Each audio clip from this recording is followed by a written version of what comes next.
Atomic Heart has become the next Hogwarts Legacy. Journalists and activists all want this game boycotted and cancelled because they don't like what the title represents and the fact that developers refuse to make political statements. But a new wave of hit pieces has released, and now even Ukraine is urging Microsoft, Sony, and Valve to ban the title from their platforms. I have a bunch of different things to show off, but before we get into the topic at hand, if you enjoy the content that I create, please make sure to subscribe to the channel and hit the notification bell. Follow me on social media like Twitter or mine so that you can see when my content is posted. And of course, if you do really enjoy the videos and the live streams that I create, please consider becoming a Dark Titan via Patreon or a supporter via YouTube memberships.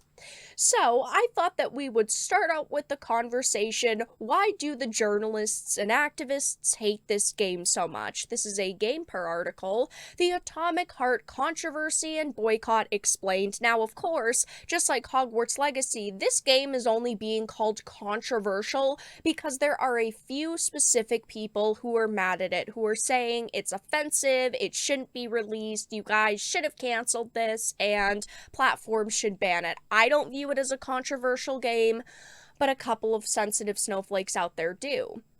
And of course, they're talking about, oh, a boycott, there's a boycott going on. There really isn't. The only people that are threatening to boycott it are the SJWs on Twitter. It says that Atomic Heart is a Soviet-inspired game reminiscent of BioShock or Dishonored. Instead of retro America or England, though, it is a science fiction version of the former Soviet Union, where you play a secret agent from this alternate future. Announced in 2018, Atomic Heart and its creators Mundfish became a big name when they dropped a visually stunning trailer.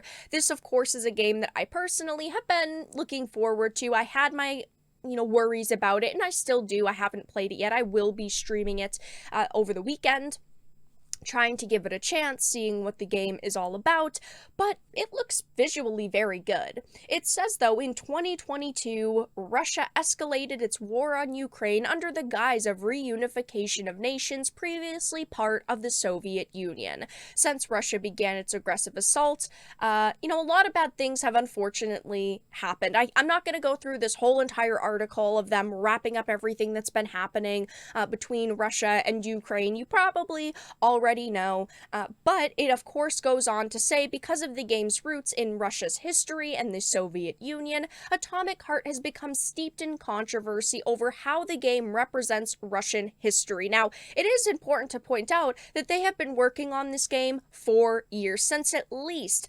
2017, they have been working on this game, and I'm not here to give my opinion on the Russia and Ukraine tensions, but to have a game be so fiercely attacked over this simply because, yes, it does, revolve around an alternate Soviet Union story, is pretty absurd. It goes on to say that Mundfish as a company has tried to distance itself from the conflict, relocating to Croatia since Russia's assault worsened and trying to play up the anti-war stance of the game. They've also publicly insisted their game has absolutely no Russian investors, and it's worth mentioning that one of the game's composers, the legendary Mick Gordon, has chosen to donate his composer's fee to aid Ukraine, and this was another massive controversy with this title. There were journalists trying to say that this game and this company had a bunch of Russian investors, yet there was never any proof of that, but of course it did damage their reputation. It also says that many fans have been dissatisfied with Mundfish's otherwise very vague public statements about Russia. Of course, they didn't want to come out and straight up give an opinion on either side. They didn't say, we stand with this side or that side. They just simply made a very generic statement and ultimately said that we are pro-peace. We want everybody to be safe and no one to get hurt. And they also said that they were not using this game as a platform for a political take. And these journalists didn't like that. And they want them to make, more political statements. And they don't want to do that. So, of course, that infuriates these individuals.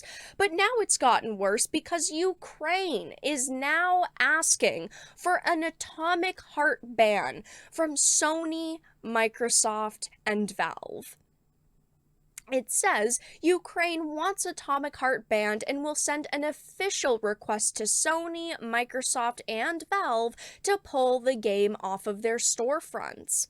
The country wants its distribution limited because the developer of the game allegedly has ties to Russian state-owned energy corporations, but that again is not proven. Additionally, when asked, the developer hasn't outright denounced the invasion, which leads many to believe Mundfish either supports it or is ambivalent about it. Again, they have not come out and used their social media to promote one side or another. So now Ukraine is calling for an atomic heart ban. And again, like I said before, I'm not here to give my opinion on these tensions, but they want this game banned, and I do not agree with it. It is a game that represents a what if. Its plot is what if the Soviet Union won World War II, but it's not that simple because there's robots that turn on humans. It's a very sci-fi story. We're not going to ban every sci-fi story with a what if about a certain government or a certain group of people.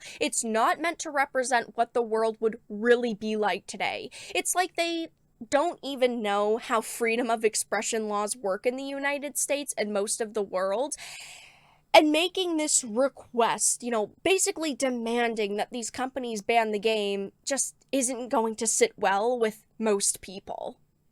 The official statement says we also call for limiting the distribution of this game and in other countries due to its toxicity, potential collection of user data, and the possibility of transferring it to third parties in Russia, as well as the potential use of money raised from game purchases to wage war. So this is their overall general statement: toxicity, collection of user data, all ridiculous things here. There are, of course, individuals out there who don't like this game, and if you don't want to play this title, or if it makes you feel uncomfortable to support it, it's your right not to purchase it, but you can't guilt other people into not enjoying a game. I personally am going to play it. I am going to live stream it because it is a video game that I have interest in. That's all that it really wraps up to be for me. But yes, as you can see, Ukraine is basically demanding a ban from Sony, Microsoft, and Valve, and all of these journalists and activists are coming out supporting them, and they, of course, are trying to, stir the pot around this game, and they're trying to heat the controversy up. But that's all that I really had to discuss in this video. Let everyone know your thoughts in the comment section down below. If you enjoyed this and found it important and informative, please make sure to give it a like, share it, and subscribe to the channel. And of course, if you didn't, make sure to give it a dislike. I appreciate your support either way, but I will talk to you all again in the next video really soon.